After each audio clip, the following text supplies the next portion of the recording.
तो hello friends मु आपनको digital help channel रे आपनको स्वागत करुच्ची। आज आम जाना एसएससी जीडी रो न्यू रिक्रुटमेंट विषय जहाँकि आसी जाइए आपणकर एसएससी जीडी। तो एसएससी जीडी रे एथर आपणकर पूरा पैटर्न चेंज हो जाइए जहाँकि आम डिस्कसन करवा। आपणकर एसएससी जीडी रो स्टार्टिंग डेट है 27 जहाँकि 27 तारीख रे आसला। लास्ट डेट अच्छी आपणकर 30/11/2022।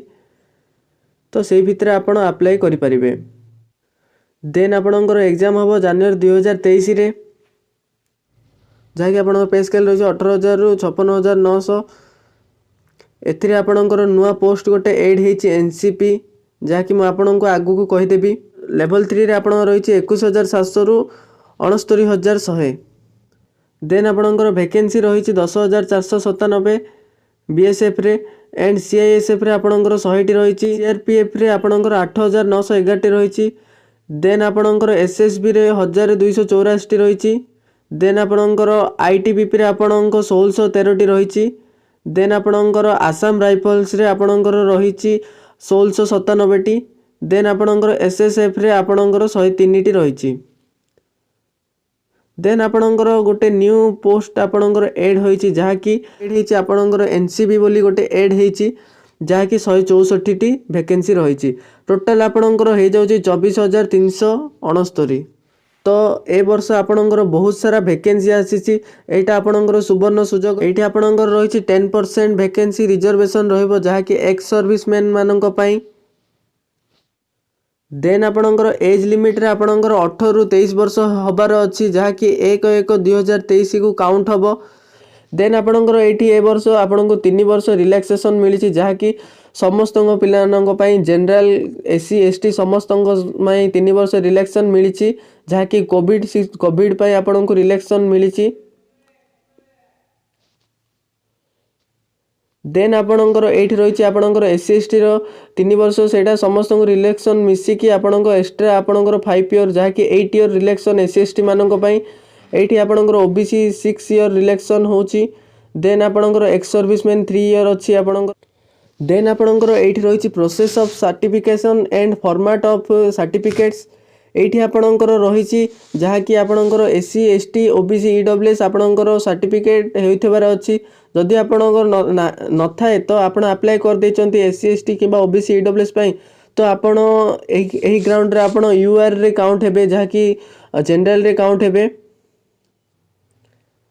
देन आपण रही एजुकेशन क्वालिफिकेशन। एजुकेशन क्वालिफिकेशन रे आपणकर 10th क्लास मागिची जहाँकि जेकोसी बोर्ड किंबा यूनिवर्सिटी रो हेतिबा दरकार अछि। एथिरे आपणकर किछि भी परसेंटेज मागी नाही जस्ट 10th पास हेतिले भी आपण अप्लाई करि परिबे। देन आपणकर एनसीसी सी सर्टिफिकेट जदि थाए 5% आपणको मार्क रे बोनस मिलिबो। देन आपणको एनसीसी बी सर्टिफिकेट थाए तो 3% आपणको बोनस मिलिबो। देन एनसीसी ए सर्टिफिकेट थाए तो 2% आपणको बोनस मिलिबो।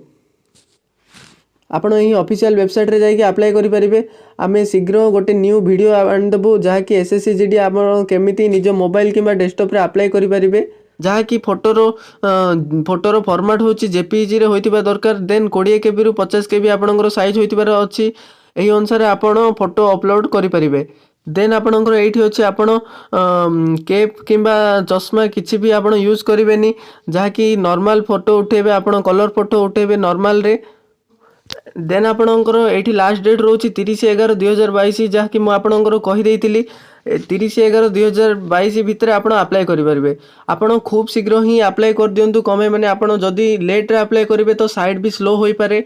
तेणु करी मु आपणको कहिबी जे आपण खूब शीघ्र ही अप्लाई कर दियंतु। तो मु आपणको केमिति आपण अप्लाई करि परिबे आपणको न्यू वीडियो गोटे आनी देबी जहाँकि आपण माने सेही वीडियो को भलसे देखिके आपण डिटेल्स वाइज रे आपण अप्लाई करि परिबे।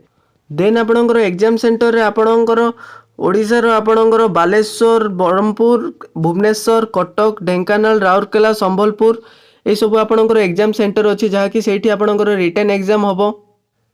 देन आपणकर एठी आपणकर सिलेबस सब जाक अछि। आपण भलसे आपण ऑफिशियल वेबसाइट जहाँकि ssc.nic.in आपण सेठी जाइए पीडीएफ टा डाउनलोड करिकी आपण देखि पारिबे किंबा हमर जल्दी टेलीग्राम चैनल रे आपण जॉइन करथांती तो मु सेठी आपण को एई पीडीएफ टा प्रोवाइड कर देछि तो आपण जाइए देखि पारिबे आपण एठी आपणकर सब सिलेबस रही जाउची देन आपणकर फिजिकल इफिशिएंसी टेस्ट जहाँकि पीईटी एथिरे आपणकर मेल मानक पई 5 किलोमीटर रहिछि जहाँकि 24 मिनिट रे एंड फीमेल मानक पई 1.6 किलोमीटर रहिछि जहाँकि 8.5 मिनिट रे आपण क्लियर करिवार अछि देन आपणकर मेल मानक पई हाइट मागिछि 170 सेंटीमीटर एंड फीमेल मानक पई 157 सेंटीमीटर होइतिबार अछि देन आपण जदि एसटी कैंडिडेट होइथांती तो 162.5 आपण को रिलेक्शन मिलिबो देन आपण फीमेल एसटी कैंडिडेट्स मानक पई 150 सेंटीमीटर थिले होई जिवो आपणकर देन आपणकर चेस्ट रे आपण नॉर्मल 80 सेंटीमीटर आपण होतिबार अछि